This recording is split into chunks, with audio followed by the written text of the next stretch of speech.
একজন সত্যিকার ভালো বউ তার জীবনের সবচেয়ে বড় নিয়ামত মনে করে দুনিয়ার তার স্বামীকে। কারণ সবাই তার সাথে বেঈমানি করবে, আমার স্বামী কখনো আমার সাথে বেঈমানি করবে না। সবাই আমার হাত ছেড়ে দিবে, আমার স্বামী কখনো আমার হাত ছাড়বে না। এখানে যারা বিবাহিতরা আছেন, আমি ছোট্ট মানুষ হিসেবে শ্রদ্ধার সাথে একটা কথা বলি। এক ঘরের নিচে থাকলে, একই ছাদের নিচে থাকলে অনেক কিছুই হবে।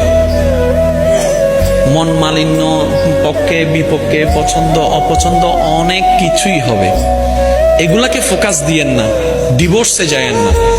কারণ ডিভোর্স করে যেখানে যাবেন সেখানে যে মহাসুখ পাবেন এরকম কোনো গ্যারান্টি নাই। যেখানে আছেন থাকুন, আল্লাহর রহমতের আশা করুন। ডিভোর্স কখনো সমাধান হতে পারে না।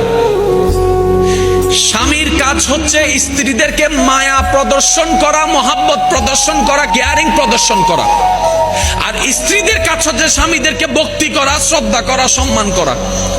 দুইজনের পক্ষ থেকে যখন এই ইসলামের নিয়ম দুইটা চলে আসবে, অশান্তির সংসার অশান্তির হয়ে যাবে। সুবহানাল্লাহ।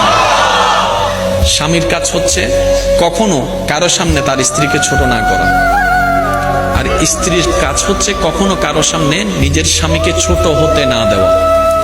কেউ যদি বলে তোমার স্বামী তো এমন, আপনি বড় গলায় বলবেন আমার স্বামী যেমনই হোক এটা আমার স্বামী, আপনার কথা বলার দরকার নেই। কেউ যদি বলে তোমার বউ এমন করেছে, আমারটা আমি দেখবো, সম্পত্তিটা আমার।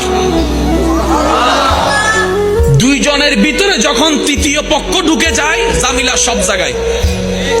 যত মামলা কোর্টে আছে আপনি একটু খেয়াল করে দেখেন, দুই ভাইয়ের মাঝখানে তৃতীয় পক্ষ ঢুকছে, ওই তৃতীয় পক্ষই আজকে দুই ভাইকে লাগাইয়া মামলা করাই দিচ্ছে। যত ডিভোর্স আছে সবসময় সব জায়গায় দেখবেন তৃতীয় পক্ষ আছে। এবার আসেন, দামি কথাটা একটু মন দিয়ে শুনেন।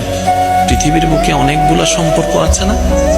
ভাই ভাই, ভাই বোন, বন্ধু, চাচা, জেঠা, কাকা, মা, বাবা, সন্তান, কত সম্পর্ক আছে না? আচ্ছা, এই সম্পর্কগুলা কাদের জন্য?